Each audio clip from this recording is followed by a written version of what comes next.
I was sitting at my brother's wedding reception when the best man made the joke. The speeches had been going for 20 minutes. Everyone was tipsy, laughing, having a good time. Then Connor's best friend stood up, microphone in hand, and said, "I've known Connor since college. Watched him build an amazing career, marry an incredible woman, and basically win at life." He paused for comedic effect. Unlike some people in his family who are still figuring things out, his eyes landed on me for just a second. The room laughed. My brother laughed. My parents smiled uncomfortably but didn't say anything. My sister-in-law giggled into her champagne. And me? I sat there in my dress from Target, holding a glass of water because I was the designated driver, feeling like I'd been slapped. This wasn't new. This was just the loudest version of something that happened constantly. I was the family joke, the one who never quite made it, the disappointment. What they didn't know was that I had $3.2 billion in various accounts and investments, and every single person in that room combined was worth maybe $2 billion. I owned more than all of them, and they had no idea. I looked around that reception hall, taking in every face. My brother Connor, the investment banker, making $700,000 a year. My sister Madison, the corporate lawyer, pulling in $400,000. My father, the retired CEO, living off investments worth maybe $80 million. My mother, who'd never worked but married into money. My cousins, all in finance or law or medicine, all earning six figures, all convinced they were the pinnacle of success. And then there was me, Sloan Montgomery, 33 years old, freelance graphic designer, making $70,000 a year, living in a modest apartment, driving a 7-year-old Subaru. I was the one who never lived up to her potential, the one who chose the easy path, the one they felt sorry for at every family gathering. But I wasn't struggling. I'd never been struggling. At 26, I'd created a design app that got acquired by Adobe for $2.8 billion. My share, $1.9 billion. After 7 years of careful investing with my advisor, Julian Pierce, $3.2 billion. I was richer than my entire family combined, and I'd kept it secret for 7 years because I wanted to know who they really were. Now I knew. My name is Sloan Montgomery, and I've been pretending to be poor for 7 years. When DesignFlow sold to Adobe, I could have announced it, could have told my family, could have shown them I'd succeeded beyond anything they'd ever imagined. But I didn't, because I'd watched my cousin Tyler inherit money and become insufferable. I'd watched my sister Madison marry a wealthy man and turn into someone unrecognizable. I'd seen what money did to people in my family. It made them cruel, competitive, hollow. So I hid it, moved to a cheaper apartment, kept freelancing, lived simply, told my family the app had done okay and I'd moved on to other things. They assumed I'd failed, that I'd sold too early or gotten a bad deal, that I was just another startup casualty, and I let them believe it, because I wanted to know if they'd love me without success, if they'd value me as a person, not a bank account. For 7 years, they answered that question. Loudly. Clearly. Painfully. No. After Connor's wedding, I sat in my car in the parking lot for 30 minutes. The joke kept replaying in my head, unlike some people in his family who are still figuring things out. My phone buzzed. A text from my mother. "Hope you're doing okay, sweetheart. I know events like this can be hard when you're still finding your way." Still finding my way. I was 33 years old with more money than she'd see in 10 lifetimes, and she thought I was lost. I didn't respond. Instead, I called Julian. "I want to make some moves." "What kind of moves?" "Strategic ones. My brother's firm, my sister's law office. I want to know where they lease space, who they're invested with, what their financial exposure looks like." Julian was quiet. "Sloan, are you sure?" "Very sure." "This sounds personal." "It is personal. They've spent 7 years treating me like a failure. I want leverage." Over the next 6 months, I quietly positioned myself in their professional worlds, not to destroy them, just to be there, watching, waiting, building power they couldn't see. The comments never stopped. At Christmas, my aunt asked in front of everyone, "Sloan, dear, are you still doing that little design thing?" Little design thing. I'd revolutionized digital design tools, changed an entire industry. But to her, it was a hobby. At Easter, my cousin Tyler cornered me. "I'm hiring at my firm. Starting salary is $120K. If you need a real job, let me know." A real job. Like what I did wasn't real. At my father's birthday dinner, Madison gave a toast to Dad, who taught us that excellence isn't optional. Some of us learned that lesson better than others. She didn't look at me. She didn't have to. Everyone knew who she meant. I smiled through all of it, nodded, acted like their words didn't land. But I was documenting everything, every insult, every dismissal, every moment they made me feel small, not for revenge, for clarity. So I'd remember exactly why I did what I came next. 2 years after Connor's wedding, my parents called a family meeting. Everyone gathered at their house, all the siblings, all the cousins. This was serious. My father stood at the head of the dining table. "We need to discuss the family trust." My grandmother had established a trust decades ago. It funded various family expenses, private school for the kids, down payments on houses, emergency funds.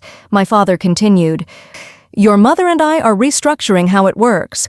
Moving forward, distributions will be based on financial need and career achievement." Madison smiled. Connor nodded approvingly. Tyler actually clapped. I stayed quiet. My father looked at me. "Sloan, this means you'll have access to more support. We know freelancing is unstable. This will help." They were creating a system to give me more because they thought I needed it. The irony was suffocating. "What if I don't want it?" I asked quietly. My mother looked confused. "Sweetheart, this is help. Why wouldn't you want it?" "Because I don't need it." Connor laughed. "Sloan, pride isn't paying your rent." "I pay my rent fine." Madison leaned forward. "We're trying to help you. Don't be difficult." I stood up. "I don't need your help." I never have. I walked out before anyone could respond. That night, I made a decision. I called Julian. "I want to start moving openly." "What does that mean?" "I want to start investing under my own name. No more shell corporations. No more hiding." "Sloan, that means people will find out." "Good. Let them find out." Over the next year, I started building visibly. I invested in 3 tech startups, all successful. I bought a small venture capital firm. I joined boards of companies my family had heard of. My name started appearing in business publications. Sloan Montgomery, early design flow founder, makes waves in venture capital. My family saw the articles. I know, because my sister called. "Sloan, there's an article saying you sold some app for billions. That's not true, right?" "It's true." Silence. "What?" "Design flow. We sold it to Adobe 7 years ago. I made $1.9 billion. More silence. "You've had billions of dollars this entire time?" "Yes." "Why didn't you tell us?" "Because I wanted to see who you were when you thought I had nothing. And you showed me." Madison tried to backtrack immediately. "Sloan, we didn't know. If we'd known, we would've what? Treated me better? Respected me? That's the point, Madison. You should have done that anyway. We were just worried about you." "No, you were embarrassed by me. There's a difference." Connor called next, trying to sound casual. "Hey, so I heard about the Adobe thing. That's crazy. We should celebrate." We should have celebrated 7 years ago, when it happened. But you were too busy making fun of my little design thing. I never said that. Aunt Patricia did, at Christmas. You laughed. He couldn't argue. My father called last. His voice was stiff. "Sloan, your mother and I would like to discuss this family fortune you've apparently been hiding. It's not a family fortune. It's my fortune. We're your family. You're the people who've treated me like a failure for 7 years. That's not family. That's just biology. I hung up. For the first time in my life, I felt powerful. My family tried everything. My mother showed up at my apartment with tears. How could you let us worry about you? I never asked you to worry. You assumed I needed it. Madison sent long emails about family loyalty and honesty. We deserved to know. I replied, You deserve to treat me well regardless. You didn't. Connor tried the guilt approach. This is tearing the family apart. I'm not tearing anything apart. I'm just stopping pretending. My father went silent. That was somehow worse. Then I got a call from Julian. Your family's lawyer contacted me. They're looking at the trust your grandmother left. What about it? They're questioning whether you should have disclosed your wealth when receiving distributions over the years. I laughed, actually laughed. They're trying to claw back money from the trust? It appears so. How much did I receive from the trust in 7 years? Julian checked. About $60,000 total for your MBA program and a house down payment you never used. I have $3.2 billion and they want $60,000 back? Apparently. Let them have it. Wire them the money today. I want nothing from them. The $60,000 was wired back within hours. I also sent a letter. Since the family trust distributions are based on need and achievement, and I apparently have both, I'm formally declining any future participation. The money is yours. Do with it what you want. I don't need it. I never did. My mother called, crying. This is too far, Sloan. What's too far? Giving you back money? Removing myself from your charity? You're making us look bad. There it was. The real issue. Not that they'd hurt me, that I'd made them look bad. Good. You should look bad. You've treated me like garbage for 7 years because you thought I was beneath you. Now everyone knows the truth. I hung up, changed my number, blocked them all on social media. I was done. For 3 months, it was silent. Then my cousin Tyler reached out, through LinkedIn, of all places. Sloan, can we talk? Not about family stuff. About business. I was suspicious, but curious. We met for coffee. Tyler looked different, humbler, less polished. Thanks for meeting me. What do you want, Tyler? To apologize, really apologize. I waited. I've spent my whole life competing with everyone, measuring worth by salary and status. I did it to you. I did it to everyone. And I'm sorry. Why are you telling me this? Because I'm in therapy, working through why I'm such an asshole, and I realized I learned it from our family. We're all like this, cruel, comparative, conditional. He looked at his coffee, and I don't want to be that anymore. I believed him. What do you want from me? Nothing, just to say I'm sorry, and to tell you I'm trying to be better. That's good, Tyler, I mean it. Are you ever going to forgive them? Mom, Dad, Connor, Madison? I don't know. Forgiveness isn't something you owe people just because they're related to you. He nodded. Fair enough. We finished our coffee. As I left, he said, For what it's worth, I'm glad you did this. Hiding the money. Watching us. We needed to see ourselves. Did it help? It destroyed me. But yeah, it helped. 4 years after the revelation, I bought a company. Not a small one. A major tech firm. $800 million acquisition. My name was in every business publication. My family couldn't avoid seeing it. My father called. I answered for the first time in months. Sloan. Dad. I saw the news. About the acquisition. And? I wanted to say I'm proud of you. 4 years too late. You should have been proud of me when I was making $70,000 and happy. That's when it mattered. I know. His voice cracked. I know. And I failed you. I failed you your entire life. I wasn't ready for that. Dad, let me finish. I taught you that love was conditional, that worth was measured in dollars. I did that to all my kids, but especially to you because you chose differently. And I'm sorry. I'm so sorry, Sloan. I sat down hard. Why now? Because your mother and I have been in therapy for a year, working through our mistakes, and this is the biggest one.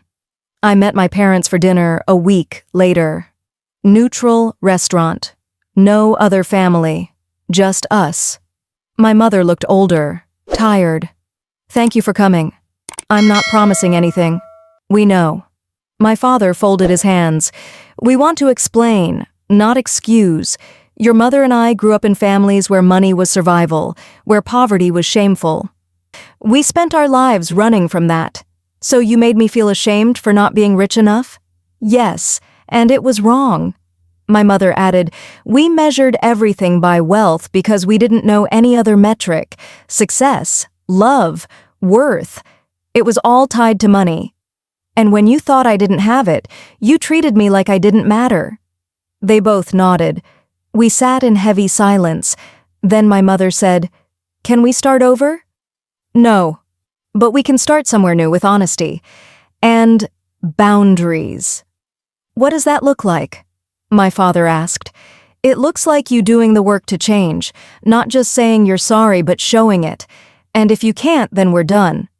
We'll do the work, my mother promised. I wanted to believe her.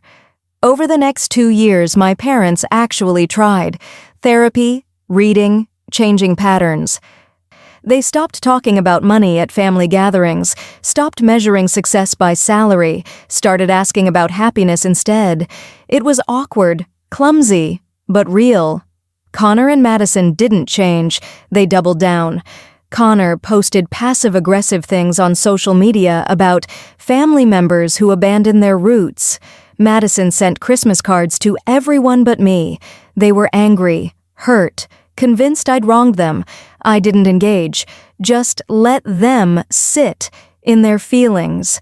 Meanwhile, I built my venture capital firm into something significant, invested in 50 companies, made billions more, employed 300 people, changed industries, and I did it all openly.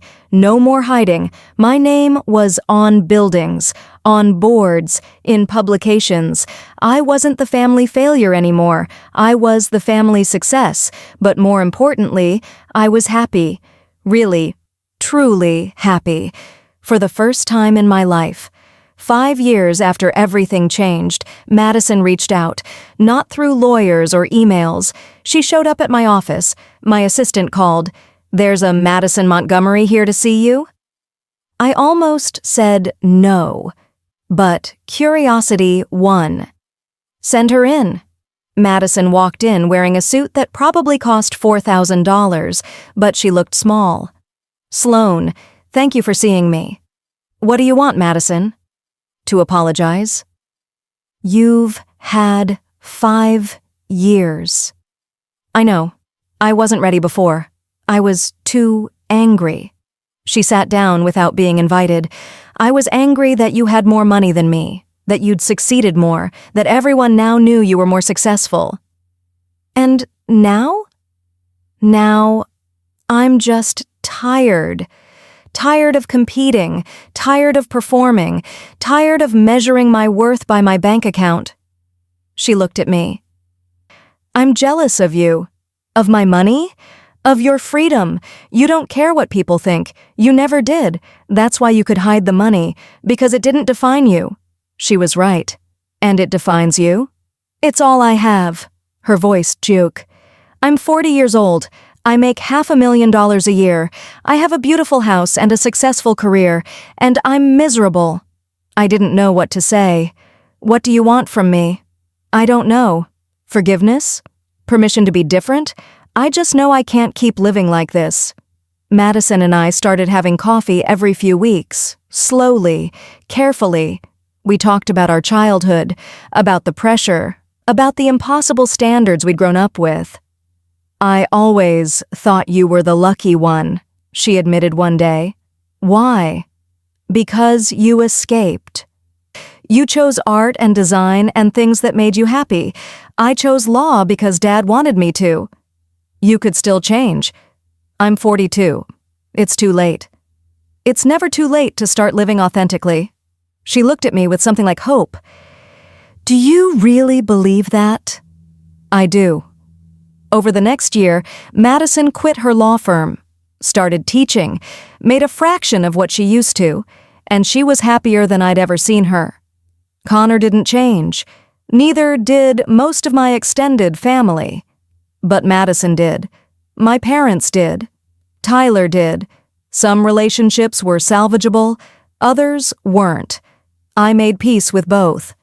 6 years after the revelation, I started a foundation, the Montgomery Foundation for Creative Arts, $500 million to start. We funded artists, designers, creators who were told their passions weren't valuable. People like I used to be. The press loved it.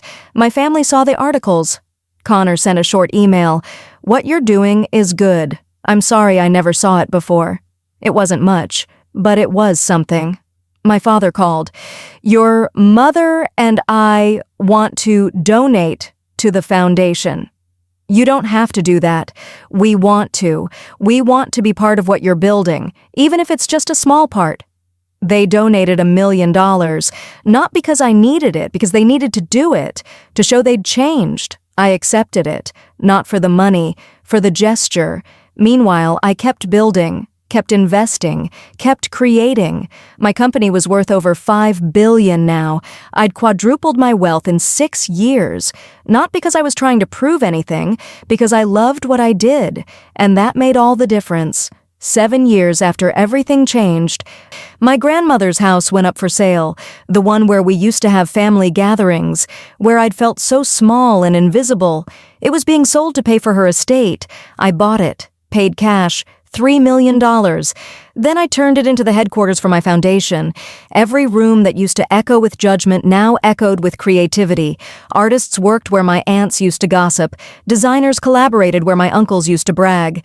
Young people learned where I used to feel worthless. My mother came to the opening. She walked through the rooms crying. "This is beautiful, Sloan." "Thank you."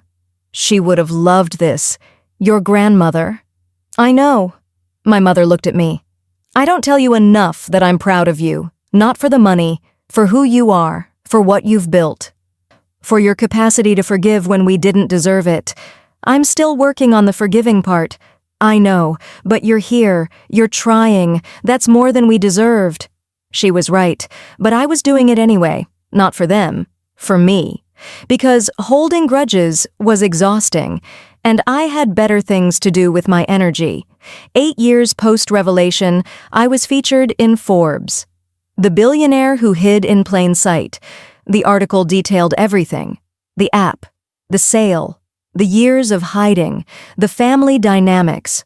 My parents called, panicked. "Everyone's going to read this." Yes. "They're going to know what we did." Yes. "Sloan, this makes us look terrible." I was quiet for a moment. "Then maybe you should have treated me better." My father sighed. "You're right.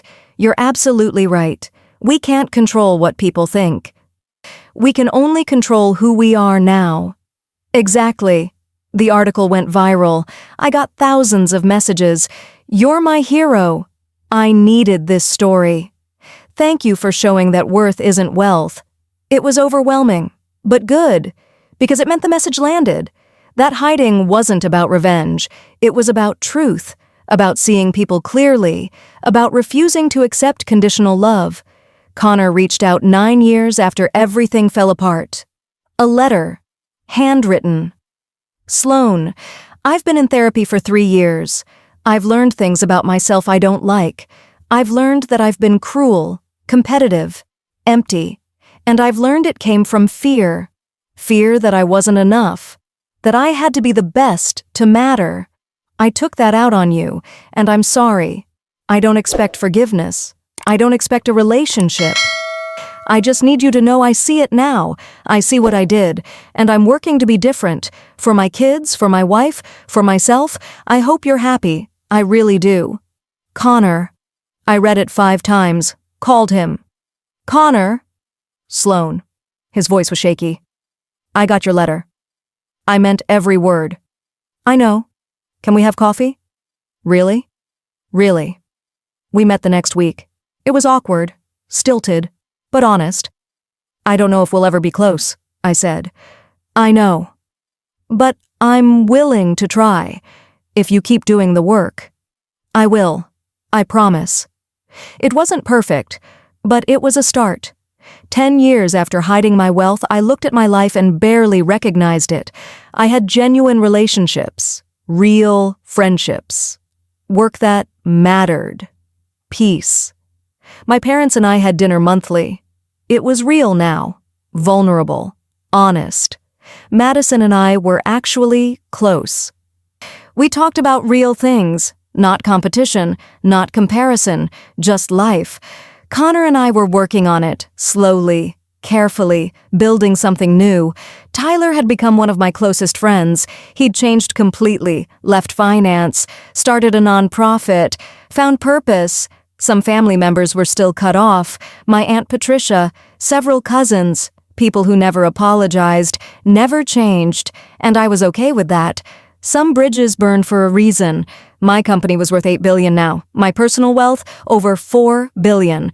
I'd tripled everything. But that wasn't the victory. The victory was building a life on my terms, with my values, surrounded by people who loved me for me. Not for what I had, but for who I was. People still ask me if I regret hiding the money for 7 years. I don't. Not for a second. Those 7 years showed me everything I needed to know about my family, about human nature, about myself. My family treated me like garbage when they thought I was beneath them. When they found out I wasn't, some changed, some didn't. But all of them learned that respect shouldn't be conditional, that worth isn't measured in dollars, that cruelty has consequences. I didn't hide my wealth for revenge. I hid it for truth. And the truth changed everything. Some relationships died. Others were reborn. But all of them became real. And that was worth every awkward family dinner, every snide comment, every moment of feeling invisible. Because now, when people love me, I know it's real. I know it's not my money. It's me. And that's priceless. I'm 43 now. Running a company, leading a foundation, living a life I'm proud of. My nephew, Connor's son, asked me recently, "Aunt Sloan, why do people care so much about money?" Because they think it makes them matter. Does it? No, but it's easier to measure than character.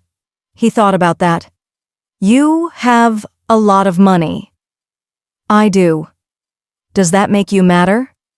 No, what makes me matter is how I treat people, what I do with what I have, who I am when no one's watching. He smiled. That's a good answer. I hoped he'd remember it. That he'd grow up different from how we did. That the cycle would break with him. That was my real legacy. Not the billions. Not the companies. Breaking the cycle of conditional love. Teaching the next generation that worth is inherent, not earned, not performed, just inherent.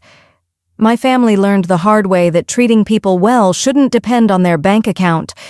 Some learned through therapy, some learned through loss, some never learned at all, but the lesson was taught, and that mattered. I'm not bitter anymore. I'm not angry. I'm just clear about who people are, clear about what I deserve, clear about my boundaries.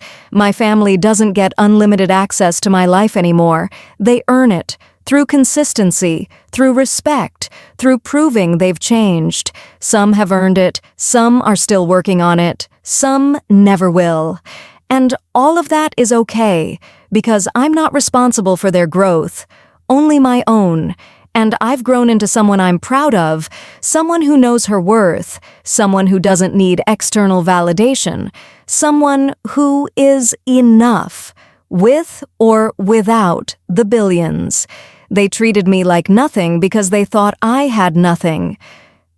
What they didn't know was that I owned more than all of them combined, $3.2 billion, more than my entire family's net worth, and I hid it for 7 years to see who they really were.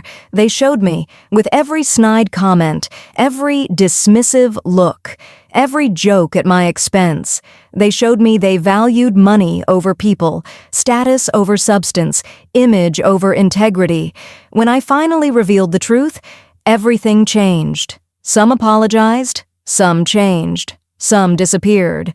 But all of them learned that respect shouldn't be conditional, that worth isn't measured in bank accounts, that the quiet person in the corner might be more powerful than anyone realized. I didn't do this for revenge. I did it for truth, for clarity, for freedom. And I got all three. Now I live openly, honestly, authentically, surrounded by people who love me for me. Building things that matter, creating impact that lasts, that's the real victory. Not the money, not the power, the freedom to be exactly who I am, and who I am is enough, always has been. The billions just made it easier for everyone else to see.